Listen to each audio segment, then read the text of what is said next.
আরজি করের ঘটনার পর রাজ্য পুলিশের ওপর আস্থা হারিয়েছেন বহু রাজ্যবাসী। এই ঘটনার পর কলকাতা পুলিশের পাশাপাশি রাজ্য পুলিশের বিরুদ্ধেও দোষারোপের পাহাড় জমেছে রাজ্যবাসীর মনে।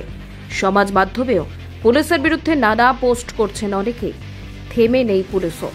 নিজেদের সাফাইয়ে তারাও নানা ধরনের পোস্ট করছেন সমাজ মাধ্যমে। এরই মাঝে দেখা গেল এক ভিন্ন চিত্র। এক বুক জ্বরের মধ্যেও 24 ঘন্টা পরিষেবা দিয়ে যাচ্ছেন পুলিশ কর্মীরা। ঘটনাটি মালদা জেলার ভুতনি থানা এলাকায়। বর্তমানে ভুতনি এলাকা প্লাবিত হয়েছে। রাস্তায় এক বুক জল, কোনো গাড়ি চলাচল করতে পারছে না। সেখানকার বাসিন্দাদের একমাত্র ভরসা নৌকো। তবে পরিস্থিতি যেমনই হোক না কেন, থেমে নেই পুলিশ প্রশাসনের পরিষেবা। এই নৌকা করেই এক প্রান্ত থেকে আরেক প্রান্তে ছুটে গিয়ে পরিষেবা দিচ্ছেন তারা। টহলদারিও চলছে নৌকা করেই। ভর্তিতে বাঁধ ভেঙে তৈরি হয়েছে বন্যা। এহেন প্রাকৃতিক বিপর্যয় পরিস্থিতিতে 3 সপ্তাহের বেশি সময় ধরে প্রায় 2 লক্ষ বাসিন্দা জলবন্দী।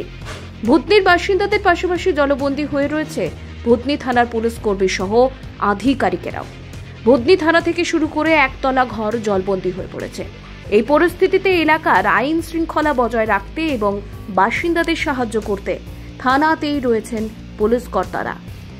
খুশবরতলায় করা হয়েছে একটি অস্থায়ী শিবির। নজরদারির জন্য বেছে নেওয়া হয়েছে নৌকো। থানার বাইরে গাড়ির বদলে সব সময় দাঁড়িয়ে রয়েছে নৌকো। নৌকোর মাধ্যমেই চলছে যাতায়াত।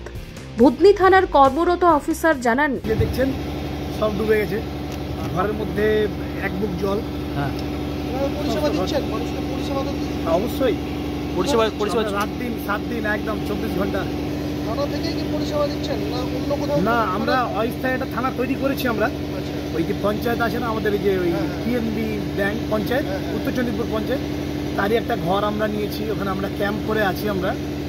আমরা ওখান থেকেই থানা পরিষেবা দিচ্ছি যতটুকু পাচ্ছি আর কি।